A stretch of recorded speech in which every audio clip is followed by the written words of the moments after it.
Selon Carl Jung, une femme devrait toujours dissimuler trois choses à un homme. Jung a dit un jour qu'en révélant trop de soi, on ne perd pas seulement son mystère, mais aussi sa force intérieure. En amour, dans les relations et dans la vie, tout ne doit pas être dévoilé. Parfois, la plus grande force d'une femme réside dans ce qu'elle choisit de garder pour elle. Aujourd'hui, nous explorons trois éléments qu'une femme avisée, selon une perspective jungienne, protège toujours pour préserver non seulement son charme, mais aussi son autonomie, sa confiance et son pouvoir discret. Jung affirmait que chacun doit porter un persona, un masque social, pour s'adapter et être accepté. Mais le problème est que beaucoup de femmes confondent authenticité avec le fait de retirer tout leur masque. Elles pensent qu'exposer leur monde intérieur, partager chaque émotion, peur ou histoire passée, incarne une sincérité absolue en amour. Pourtant, cela produit souvent l'effet inverse. Au lieu d'être comprises, système, comprises et aimées, elles deviennent prévisibles et facilement prises pour acquises. Pour Jung, garder une part de soi secrète n'est pas un jeu ou une tromperie, mais un acte de protection de son moi authentique. En révélant trop, le persona s'estompe et le mystère qui crée l'attraction s'évanouit. Une femme cesse alors d'incarner l'archétype fascinant d'une déesse ou d'une amante pour devenir une histoire banale, facile à lire et prévisible. La psychologie montre que ce qui est trop accessible est souvent moins valorisé. La curiosité, le désir et le respect naissent dans les silences, dans l'inconnu, dans le sentiment qu'il reste quelque chose à découvrir. Lorsqu'une femme se livre entièrement, elle étouffe involontairement la curiosité essentielle à une attraction durable. Les trois choses qu'une femme avisée garde pour elle, il ne s'agit pas d'être fausse ou de dresser des murs, mais de choisir judicieusement ce qu'elle partage. Comme dans le processus d'individuation, il ne s'agit pas de tout exposer au monde, mais de relier les fragments en silence pour former une image complète en soi. Les femmes iconiques de l'histoire, reines, philosophes ou artistes talentueuses, n'étaient jamais celles qui parlaient le plus ou se dévoilaient entièrement. Elles avançaient avec calme, choisissant leurs mots avec précision et laissant le silence parler pour elles. Le pouvoir ne vient pas de tout révéler, mais de savoir quand se taire, quand s'ouvrir et quand susciter l'émerveillement. Pour Jung, le silence n'est pas une esquive, mais une stratégie psychologique. Les secrets sont le refuge de l'énergie créatrice, du pouvoir personnel et de la liberté intérieure. Une femme qui protège ses espaces intimes est une femme qui ne peut jamais être entièrement contrôlée. Jung soulignait que l'être humain est mu par un désir inconscient de certitude. Nous voulons toujours savoir ce que les autres pensent, ressentent ou prévoient. La clarté offre un sentiment de sécurité, une maîtrise des situations. Mais le paradoxe est qu'en offrant toute la transparence, une femme perd de sa valeur. C'est le mystère qui captive, pas la transparence absolue. Jung appellerait cela le pouvoir de l'archétype. Dans l'inconscient collectif, l'image d'une femme mystérieuse, discrète mais à la présence forte, évoque l'archétype de la femme sage. Cette femme n'a pas besoin de hausser la voix pour prouver sa valeur, ni de parler abondamment pour être comprise. Ce sont ses choix sélectifs et les silences entre ces mots qui créent un écho psychologique durable. Un homme ou quiconque se souviendra davantage de ce qui n'a pas été dit que de ce qui a été trop clairement exprimé. Jung croyait aussi que l'ambiguïté attire naturellement l'inconscient. Lorsqu'une femme reste discrète, sans tout révéler, l'inconscient des autres se met en mouvement. Il devine, imagine, projette des images idéales dans cet espace vide. Cette incomplétude la rend insaisissable et inoubliable. À l'inverse, lorsque tout est dévoilé, l'esprit se désintéresse facilement. D'un point de vue jungien, une femme qui parle trop ou se livre entièrement cherche souvent une validation, espérant être reconnue comme précieuse, aimable ou unique. Mais c'est tomber dans le piège du persona, ce masque porté pour plaire aux autres. Lorsque le persona prend le dessus, le moi authentique s'efface. Plus une femme se dévoile, plus elle s'éloigne d'elle-même. À l'inverse, celle qui préserve ses silences s'approche de l'individuation. Elle ne se définit pas à travers le regard des autres. Elle laisse place à la curiosité, incitant les autres à chercher et à questionner. Ce processus décuple sa présence. Le pouvoir du silence réside ici. Cesser d'expliquer, c'est commencer à vivre. Cesser de prouver, c'est commencer à briller. Pour Jung, ce n'est pas seulement un choix de communication, mais un état d'esprit. Une telle femme devient magnétique, non par ses mots, mais par l'énergie profonde qui remplit ses silences. C'est dans ce silence que naît le véritable pouvoir. Narsha Burwas, pourquoi ne pas révéler ses projets?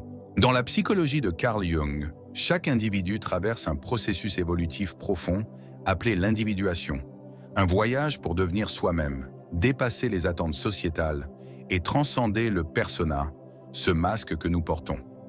Dans ce cheminement, le silence sur les prochaines étapes est une clé pour préserver l'intégrité de l'âme.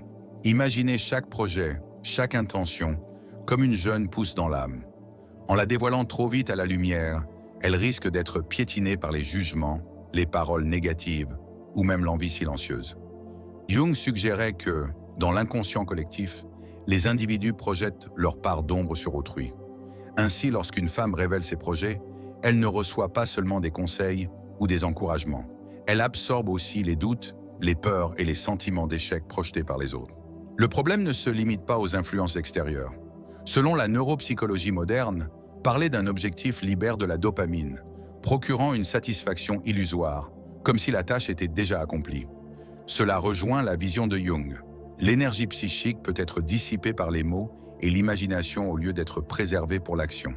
Plus on parle, moins on ressent l'élan d'agir, et l'intention initiale se dissout dans le bruit des autres. Une femme qui garde le silence sur ses projets protège son énergie vitale. Elle empêche les ombres d'autrui de s'infiltrer et préserve son persona des attentes extérieures. Elle avance avec stabilité, car chaque décision mûrit dans le calme de son monde intérieur, loin des perturbations externes. De plus, selon Jung, le véritable pouvoir réside non pas dans la démonstration, mais dans l'effet de surprise. Lorsque les autres ne peuvent vous prévoir, ils sont forcés de respecter le résultat une fois qu'il se manifeste. Ce résultat, non altéré par le doute, porte toute l'énergie originelle du moi. Ainsi, le silence sur les projets n'est pas un jeu psychologique, mais une discipline spirituelle. Il permet à une femme de préserver sa vision intacte et sa foi inaltérée. Comme une graine a besoin de l'obscurité du sol pour germer, chaque grand pas dans la vie nécessite le silence pour mûrir. Et lorsque la fleur éclot, inattendue, discrète mais éclatante, personne ne peut la nier. Naber arme les dangers de révéler son ombre et son passé. Jung soulignait que le voyage le plus important de la vie est l'individuation, le processus de devenir un individu à part entière. C'est un chemin où l'on se libère progressivement des définitions imposées, du persona porté pour plaire à la société, pour revenir au moi authentique. Mais ce processus peut être interrompu par un risque majeur: révéler ses projets trop tôt.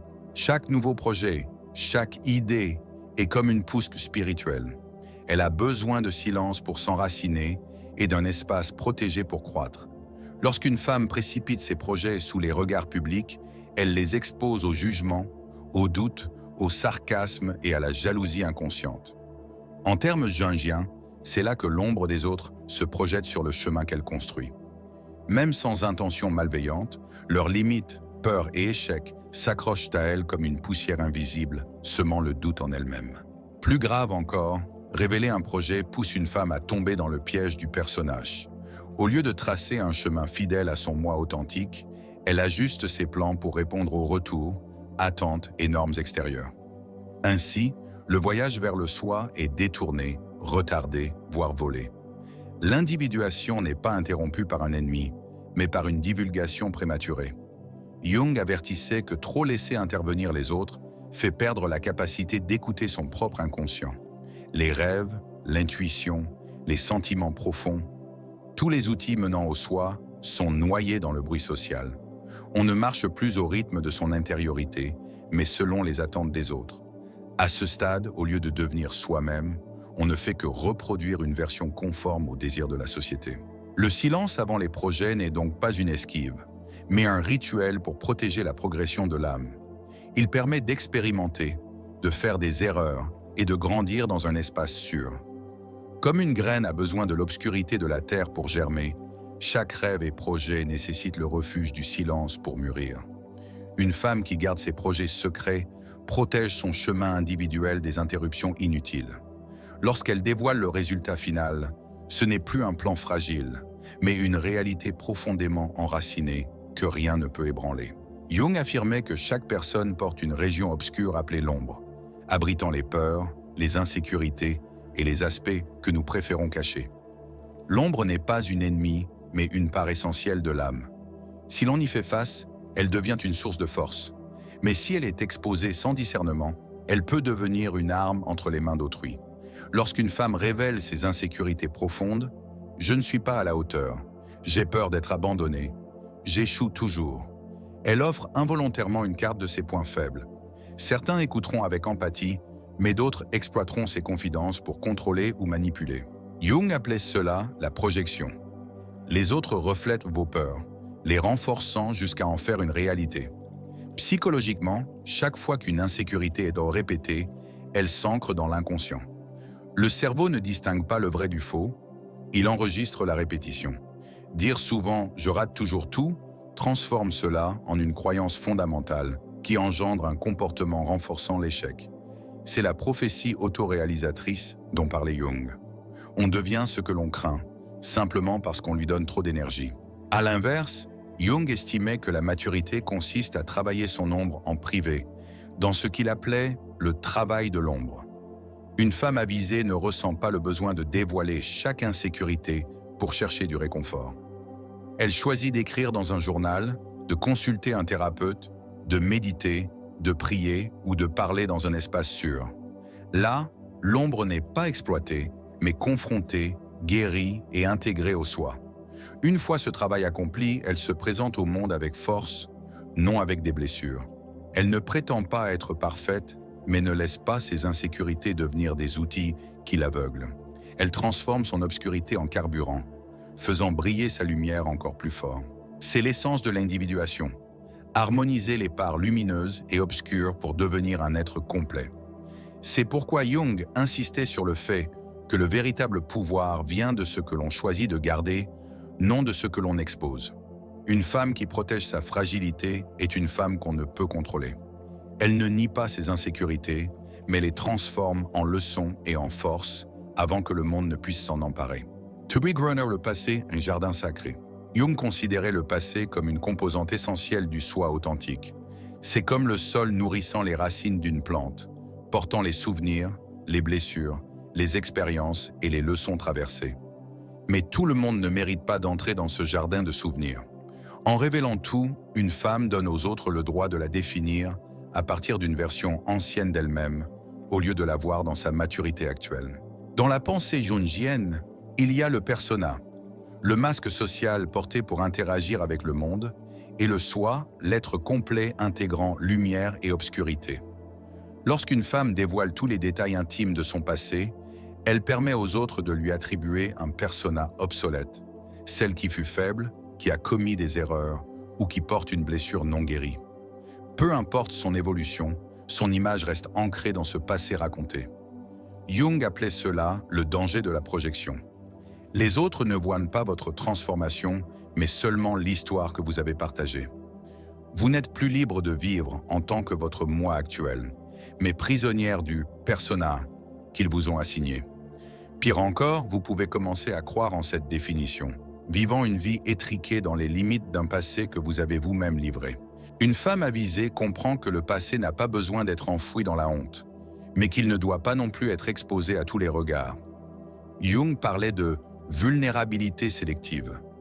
On peut partager son histoire, mais avec discernement, à la bonne personne, au bon moment et dans la juste mesure. Seuls ceux qui se sont montrés dignes de confiance, compréhensifs et respectueux, méritent d'entendre les parties les plus intimes de vous. Ce n'est pas se cacher, mais faire preuve d'intelligence émotionnelle. Une femme qui protège son histoire sait que le passé est une fondation, non une destinée. Il vous appartient, et vous seul avez le droit de décider qui peut y toucher.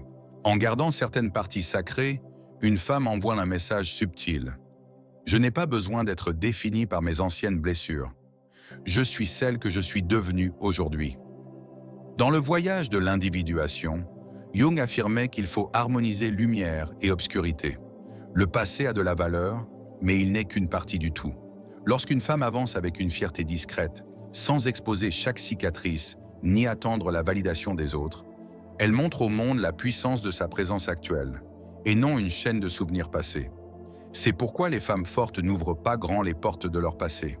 Elles sont sélectives, Elle protège et elle rayonne avec l'énergie vibrante du présent. Darber-Werner, le pouvoir ultime de l'individuation. Carl Jung considérait l'individuation comme le voyage le plus important de la vie. C'est le processus par lequel une personne intègre l'ego conscient à l'inconscient, la lumière à l'obscurité, le persona, le masque social à l'ombre, la part sombre que nous rejetons. Lorsqu'il est pleinement réalisé, une femme atteint l'état du soi, un être complet. Dans cet état, elle incarne l'autonomie, la liberté et un pouvoir discret. La femme individuée ne vit plus pour chercher la validation des autres. Elle n'a pas besoin de parler abondamment pour prouver sa valeur, ni d'exposer son passé, ses projets ou ses insécurités pour obtenir de la sympathie. Sa présence parle d'elle-même. Jung soulignait que le plus grand pouvoir naît de l'intégration lorsque l'on ose affronter son ombre, accepter ses faiblesses et les transformer en force intérieure. Dans cet état, une femme n'est plus contrôlée par le persona ou le besoin de plaire. Elle peut encore porter un masque lorsque c'est nécessaire, car c'est un outil pour naviguer dans la société, mais elle ne s'y identifie pas. Elle distingue clairement ce qui relève du rôle social et ce qui constitue son vrai moi. Grâce à cela, elle ne craint ni le jugement ni l'incompréhension, car sa valeur ne dépend pas des regards extérieurs, mais de son acceptation intérieure. Une autre caractéristique essentielle est qu'elle cesse de réagir pour agir de manière proactive. Une femme non individuée vit souvent en réaction, se précipitant pour expliquer, se défendre ou chercher l'approbation. Mais la femme individuée est différente.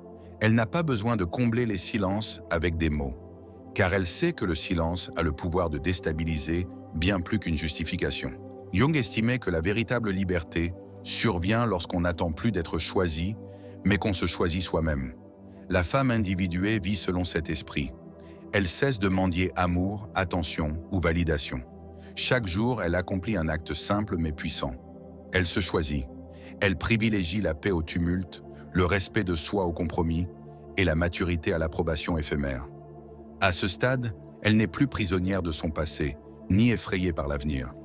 Elle avance dans le présent avec un pouvoir discret qui oblige les autres à ajuster leur énergie en sa présence. Elle devient une nouvelle référence, non pas parce qu'elle cherche à l'imposer, mais parce que sa manière d'exister suffit à inspirer. C'est l'image de la femme que Jung visait, celle qui a fait la paix avec son ombre, préservé son mystère et vit en harmonie avec son moi intérieur. Elle n'a plus besoin de prouver quoi que ce soit, car sa présence est la preuve éclatante de son pouvoir et de sa valeur. Jung disait « Le véritable pouvoir ne réside pas dans notre capacité à tout exposer, mais dans notre savoir-faire pour protéger nos parts les plus sacrées. Une femme qui apprend à garder des secrets ne le fait pas par peur, mais parce qu'elle a compris que le silence est aussi un langage, et le mystère, un pouvoir. Si vous aspirez à marcher avec cette confiance et ce pouvoir discret, commencez dès aujourd'hui en choisissant ce qui mérite d'être partagé et ce qui doit vous appartenir exclusivement. Si ce message vous a touché, n'oubliez pas d'aimer, de vous abonner et de partager pour diffuser cette idée à d'autres femmes. Ensemble, construisons une communauté où les femmes savent s'aimer, se protéger et se respecter.